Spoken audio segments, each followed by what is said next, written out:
Bismillahirrahmanirrahim. Kudüs, tarihten beri Müslümanların daima önem vermiş olduğu ve gerçekten Müslümanların kutsal mekan olarak bilmesi gereken 3 mescitten bir tanesidir. Şunu hiçbir zaman unutmayalım ki yeryüzünün içerisinde sadece ve sadece 3 tane mescit ziyaret edilebilir.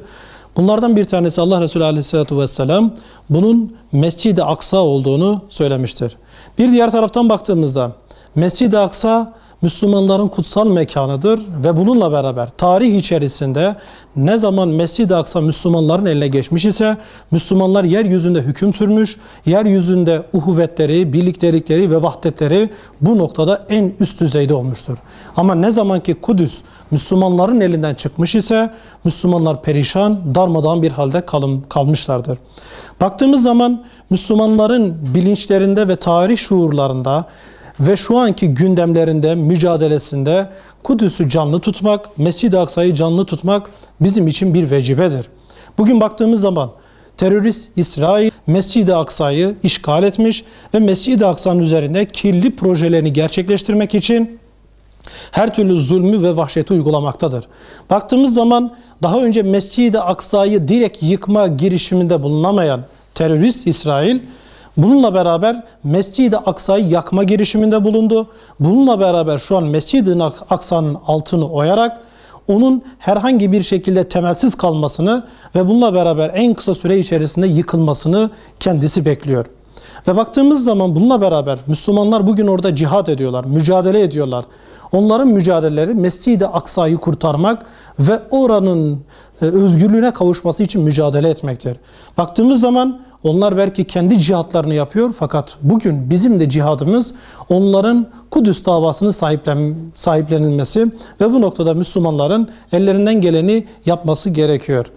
Bugün Kudüs, Mescid-i Aksa işgal altında. Ve bu işgal altında olması bugün baktığımız zaman Müslümanların bir eseridir. Sadece bunları zalimlerin, kafirlerin, Siyonistlerin bir eseri olarak görmek ancak ve ancak topu dışarıya atmaktır. Bugün Müslümanlar Mescid-i Aksa noktasında ellerinden gelen sorumlulukları yerine getirmek zorundadırlar.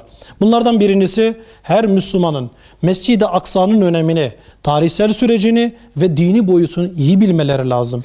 Bununla beraber Mescid-i Aksa'nın özgürlüğüne gidecek olan her adımın denenmesi lazım. Bunun birçok adımı vardır. Bunlardan birincisi Mescid-i Aksa için omuz omuza çarpışan o Müslümanların yanında olamıyor isek en azından onlara destek vermemiz lazımdır. Eğer bununla beraber o Müslümanların maddi ihtiyaçları var ise bu noktada her türlü maddi imkanlarını gidermek biz Müslümanlara bir vecibedir. Bununla beraber bizler Mescid-i Aksa'nın kurtuluşu için gündem oluşturmalı. Etrafımızdaki insanlara bu noktada büyük bir propaganda ve bunun dersini de insanlara vermemiz lazım. Bir diğer taraftan Siyonist terör rejimi Kudüs'ü işgal etmişken, Mescid-i Aksa'yı işgal etmişken onların mühimmatları, maddi güçleri, ekonomi güçleri bugün onlara bu zulümleri yapmaları noktasında pervasız hale getirmiştir. Bizler de diyoruz ki Allah Resulü Aleyhisselatü Vesselam'ın Hayber'de Yahudileri diz çöktüren sistemini ve oradaki örneğini bugün tatbik etmektir. Peki Peygamber Efendimiz Hayber'de ne yapmıştı? Yahudilerin ekonomilerine darbe vurmuştu. Onların ekonomileri olan o hurma ağaçlarının kesilmesini emretti. Bugün her Müslüman boykotu ile İsraillilerin ekonomilerine ellerinden gelen darbeyi vurmak zorundadırlar. Bugün bir aile eğer ki İsrail mallarıyla geçiniyor ise ben bunlarsız yapamıyorum diyor ise aylık 10.000 TL İsrail'e yardım ediyordur. Fakat bugün İsrail'i boykot eden bir Müslüman 10.000 TL İsrail'e para akıtmıyor. Ve bu bir senede 120.000 TL para ediyor. Ve şu an düşündüğümüz zaman bu rakamı Müslümanların genel boykotuna vurduğumuz zaman milyarlarca para ortaya çıkıyor. Bu yüzden Müslümanlar bu noktadaki mücadelelerini sürdürmeleri şarttır ve elzemdir. Bununla beraber Kudüs için atılması gereken hangi adım var ise gerek şahsi, gerek insanların siyasi olarak, gerek insanların ellerindeki yetkileri olarak hangi adımlar var ise bunların da atılması lazımdır.